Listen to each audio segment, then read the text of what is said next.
तो जय, एक बार फिर से मौका मिल रहा है अखिलेश यादव को। समाजवादी पार्टी को देखना होगा कि वे इस मौके को कितना भुना पाते हैं।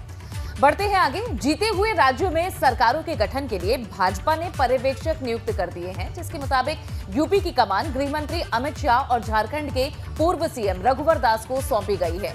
योगी आदित्यनाथ होली के बाद 20 या 21 मार्च को मुख्यमंत्री पद की शपथ ले सकते हैं। इससे पहले पर्यवेक्षकों की भूमिका बेहद अहम रहने वाली है।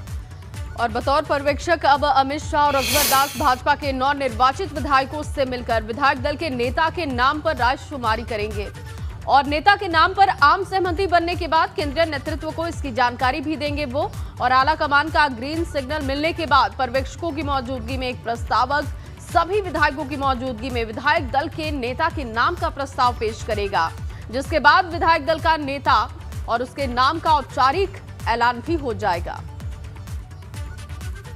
योगी मंत्री परिषद 2.0 का ये खाका तैयार अब करेंगे पर्यवेक्षक। और क्या इनकी भूमिका रहने वाली है, ये भी आपको बता रहे हैं, जहां विधायक दल के नेता के नाम पर रायशुमारी की जाएगी।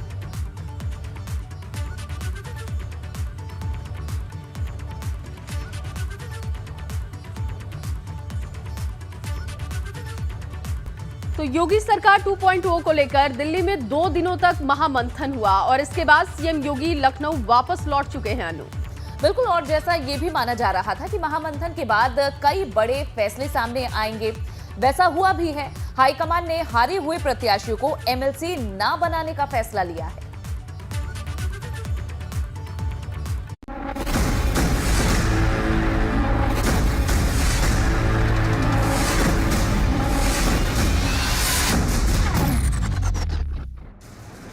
हाई कमान का फरमान, हारे हुए पर घमासान। नहीं मिलेगा उन्हें एमएलसी का टिकट जिनका गिर गया विकेट। जो हारा वो बेसहारा। जहां एक तरफ भाजपा की जीत का जश्न है, वहीं दूसरी तरफ उन हारे हुए विधायक और मंत्रियों का सवाल, क्योंकि 273 सीटें जीतकर भाजपा गठबंधन फिर से सत्ता में तो लौट आई, लेकिन इस लड़ाई में 1 दर्जन मंत्री चुनाव हार गए। और अब भाजपा ने ऐलान कर दिया है कि हारे हुए किसी भी मंत्री और विधायक को एमएलसी नहीं बनाया जाएगा। गौरतलब है कि इस बार कई मंत्री चुनाव हारे हैं, जिनमें से सबसे बड़ा नाम डिप्टी सीएम केशव प्रसाद मौर्य का है, जिन्हें सपा की पल्लवी पटेल ने चुनाव हरा दिया। अब केशव प्रसाद मौर्य को योगी 2.0 में जगह मिलेगी या नहीं, यह अभी सस्पेंस बना हुआ है। लेकिन सबसे बड़ा झटका जिन मंत्रियों को लग सकता है, उनमें गन्ना मंत्री सुरेश राणा का भी नाम है, जो थाना भवन सीट से हार गए। दूसरा नाम उपेंद्र तिवारी का है, जिन्होंने बलिया की फेफना सीट से भागते भागते पर्चा भरा था, लेकिन जीत की दौड़ नहीं लगा सके। ठीक इसी तरह इटवा सीट से बेसिक शिक्षा मंत्री सतीश द्विवेदी सपा के माता प्रसाद पांडे से चुनाव हार गए। इस लिस्ट में एक और नाम मंत्री आनंद शुक्ला का भी है, जिन्हें बलिया की बैरिया सीट से भाजपा के पूर्व विधायक सुरेंद्र सिंह का टिकट काटकर चुनाव लड़ाया गया। तो सुरेंद्र सिंह बागी हो गए और निर्दलीय चुनाव लड़ गए, जो खुद तो नहीं जीते, लेकिन आनंद शुक्ला को जरूर हरवा दिया। हारने वाले मंत्रियों की लिस्ट में कृषि मंत्री छत्रपाल गंगवार का भी नाम है, जो महज 473 वोट से हारे।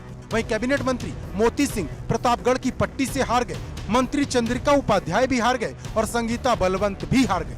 मंत्री लाखन सिंह राजपूत और रणवेंद्र सिंह धुन्नी भी हार चुके हैं। मतलब योगी सरकार के 11 मंत्री चुनाव हार गए। इसके अलावा जो पाला बदल कर गए, उनमें स्वामी प्रसाद मौर्य और धर्म सिंह सैनी भी चुनाव हार गए। लेकिन भाजपा के टिकट पर चुनाव लड़े मंत्रियों का भविष्य कुछ ठीक नहीं लग रहा, क्योंकि आमतौर पर माना जाता है कि अपने बड़े नेताओं को पार्टियां हारने के बाद विधान परिषद के रास्ते सदन में भेज देती हैं। लेकिन भाजपा ने तय किया है कि इस बार वो किसी भी हारे हुए मंत्री पर दांव नहीं लगाएगी।